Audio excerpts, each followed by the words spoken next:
আসসালামু আলাইকুম। আশা করি সবাই ভালো আছেন। আজ বন্ধুরা দেখতে থাকো, এই যে আমার মটর সিমের ফুলগুলি কি সুন্দরভাবে গোড়া থেকে বের হচ্ছে, তাই আমি সেগুলি শেয়ার করে দেখাচ্ছি। এই যে গোড়া থেকে কি সুন্দরভাবে এই যে গোড়া থেকে বের হয়েছে, এই যে এখানেও ফুল বের হয়েছে, এটা গোড়াতে, এই ফুলটাও গোড়াতে বের হয়েছে।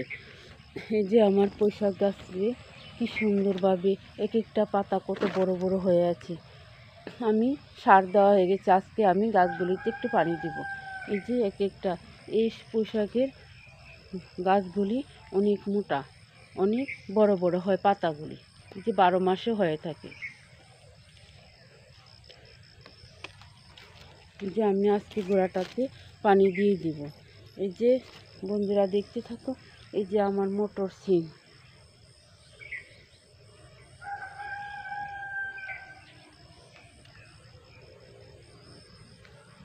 এই যে এখানেও এই যে সিম,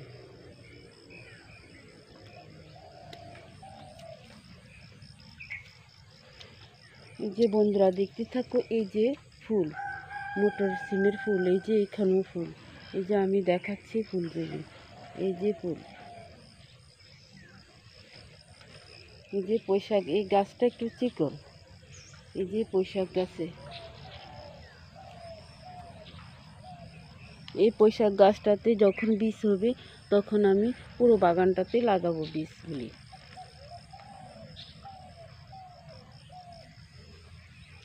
এই যে বন্ধুরা দেখতে থাকো, এই যে আমি কিছুদিন আগে আমার লাউ গাছ লাগানো হয়েছিল, সেই লাউ গাছগুলি, এই যে কি সুন্দরভাবে লাউ গাছগুলি এই যে একটু বড় হয়েছে। আমি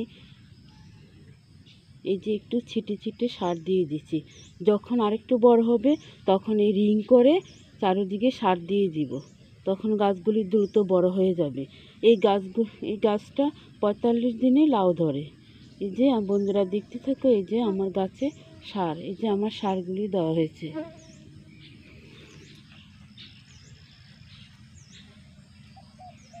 এই যে বন্ধুরা দেখতে থাকো, এই যে আমার এখানে এই যে একটা করলা গাছ, এই যে করলা গাছটা কি সুন্দরভাবে হয়ে আছে। এই যে করলা গাছটা আমি দেখাচ্ছি, এই যে করলা, এই যে করলা পাতাগুলি অনেক সুন্দর।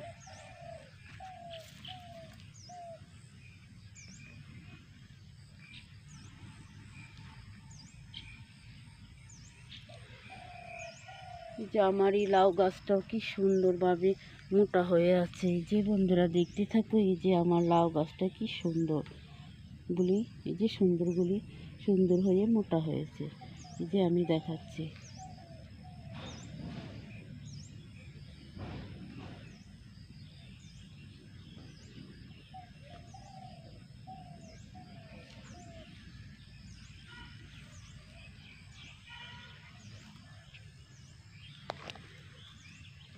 এই যে বন্ধুরা আমার করলা গাছটা কি সুন্দর।